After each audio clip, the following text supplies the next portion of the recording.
Hello बच्चों, यहाँ पे हमने क्वेश्चन लिया है। 2 अंकों वाली एक दी गई संख्या के अंकों का योग 8 है।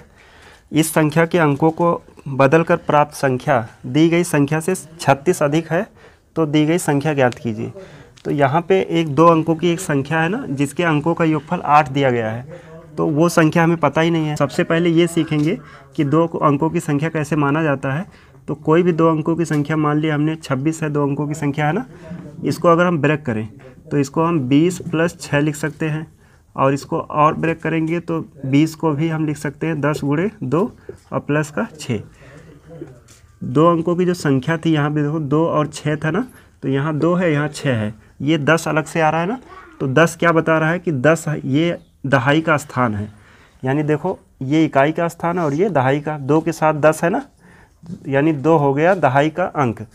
तो इसमें अगर बात किया जाए कि ये जो 2 है ये दहाई का अंक है और 6 क्या है, इकाई का अंक है, ठीक है।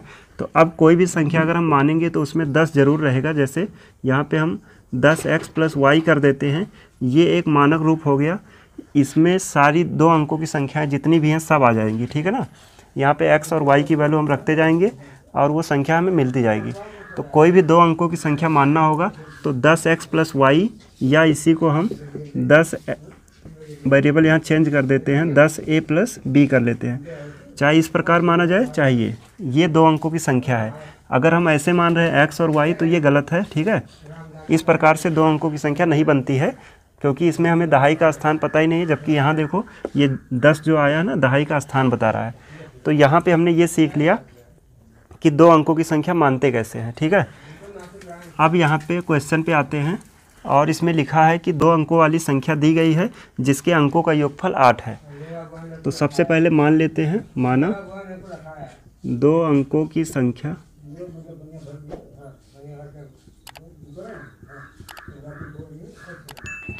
जो है उसको हम मान लेते हैं 10x + y है, ठीक। ये हमने 2 अंकों की संख्या मान लिया। अब कहा गया कि इनके अंकों का योगफल 8 है। तो प्रश्नानुसार यहाँ लिखते हैं, प्रश्नानुसार को इंग्लिश में अकॉर्डिंग टू क्वेश्चन कहते हैं ना, जिसको हम शॉर्ट में ATQ लिख देते हैं। अकॉर्डिंग टू क्वेश्चन यानी प्रश्नानुसार ही है। तो यहाँ पे कहा गया इसके अंकों का योगफल 8 है, तो हम लिख देते हैं x + y, क्योंकि अंक इसमें x और y ही तो है। 10 को हम नहीं कहेंगे, x और y क्या है, अंक है। ये दहाई का अंक है और ये इकाई का अंक है, दोनों का योगफल दिया है 8 है। तो इसको हम समीकरण 1 मान लेते हैं।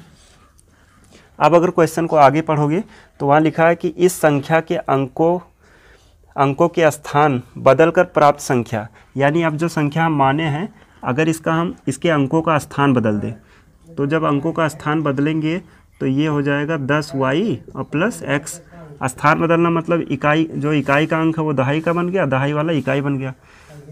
तो क्या होता है, देखो प्रश्न में कहा गया है कि अगर हम अंक बदल देते हैं तो जो संख्या मिली है, ये जो संख्या बना है, अब ये पहले वाली संख्या से यानी 10x + y, इस वाली संख्या से कितना अधिक हो जाता है, तो 36 है ना। तो ये यहाँ पे 36 लिख देंगे। समझ पाए होगे, जो संख्या था अगर इसके अंकों को बदल देते हैं तो जो संख्या बनी वो पहले वाली संख्या से 36 अधिक है। तो ये हमने यहाँ लिख दिया। अगर इसको अब सॉल्व करें तो ये देखो यहाँ पे 10y लिखा है, इधर भी y है ना, इस y को उधर ले चलते हैं, उधर जाएगा तो -y प्लस यहाँ पे x है, x वैसे रहा, 10x देखो इधर है ना, बराबर के इधर है, इसको उधर ले जाएंगे तो हो जाएगा -10x, और बराबर में इधर 36 है, ये रहने देते हैं। अब अगर इन दोनों को जोड़ा घटाया जाए तो यहाँ पे 10y माइनस का y करेंगे तो यहाँ 9y बचेगा, और यहाँ x में से 10x जाएगा तो माइनस का 9x बचेगा, बराबर है 36 के। इन दोनों में 9 कॉमन है, अगर हम 9 बाहर निकाल दें तो यहाँ बचेगा y और यहाँ पे x, बराबर है 36, ठीक। अब 9 यहाँ गुणे में है तो उधर चला जाएगा, भाग हो जाएगा, तो y - x बराबर हो गया 36/9। तो यहाँ हो जाएगा y - x बराबर, अगर 9 से इसको भाग दे 36 को तो ये 4 आ जाएगा। और इसको अगर हम थोड़ा सा सॉल्व कर लें, x यहाँ माइनस में, इसको इधर भेज देते हैं, ठीक। तो y बराबर हो जाएगा 4, देखो y बराबर 4 है, x इधर माइनस में, इधर ले आओ तो x हो जाएगा प्लस का। इसको समीकरण 2 मान लेते हैं, ठीक। समीकरण 2 में देखो y बराबर 4 + x आया, यानी y का मान निकल चुका है। अब यही y का मान हम लोग उठा के समीकरण 1 में रख देंगे। तो यहाँ लिख देते हैं कि y का मान समीकरण 1 में रखने पर, अब देखो समीकरण 1 यही तो है, लिखा है x + y बराबर 8। इसमें हमें y की जगह पे रखना है 4 + x। तो x वैसे रहा और y की जगह पे आ गया 4 + x बराबर 8। अब इसको अगर जोड़ा जाए तो x और x जुड़ेगा तो यहाँ पे हो गया 2x, और 4 इधर है उसको उधर ले चलते हैं, 8 इधर पहले से था, 4 आया इधर -4। अब ये 2x बराबर हो गया 8 में से 4 गया 4, और x यहाँ x के साथ 2 गुणा में है ना, इधर जाएगा तो 4/2 हो जाएगा। तो यानी x बराबर आ गया 2 से 4 को भाग देंगे तो ये आ जाएगा 2, यानी x का मान हमने 2 निकाल लिया है। अब यही x का मान हम लोग क्या करते हैं, समीकरण 2 में रख देते हैं। देखो यहाँ पे x का मान रखेंगे तो ये इसमें जुड़ जाएगा और y आ जाएगा।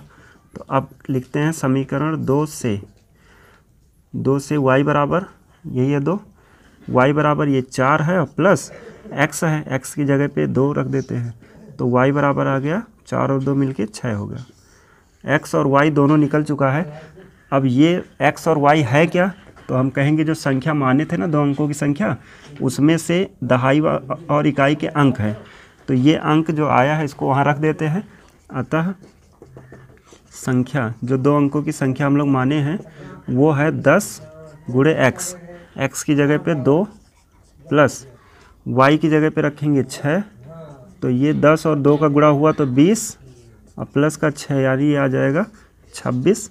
और यही वो संख्या है ना, यही इसका आंसर भी बनेगा, क्योंकि देखो इसमें कंडीशन था कि दोनों का जोड़ने पर अंकों का योगफल 8 आना चाहिए। तो देखो 2 और 6 मिलके 8 हो रहा है ना। और बाकी दूसरा कंडीशन जो था कि कह रहे हैं कि इसके अंकों को अगर हम बदल दें, अगर 26 के अंकों को बदलेंगे तो वो बनेगा 62, है ना। अब कहा गया था कि 62 जो आएगा, जो संख्या बना, वो पहले वाली संख्या से, यानी पहले वाली संख्या क्या है 26, उससे कितना अधिक है 36। तो देखिए 26 अगर हम इससे घटाएं तो 36 आना चाहिए। देखें 12 में से 6 जाएगा 6, और यहाँ 5 में से 2 गया 3, 36। यानी सही है कि अगर हम 26 के अंकों को बदल देते हैं तो वो अपने से ही 36 ज़्यादा हो जाएगा।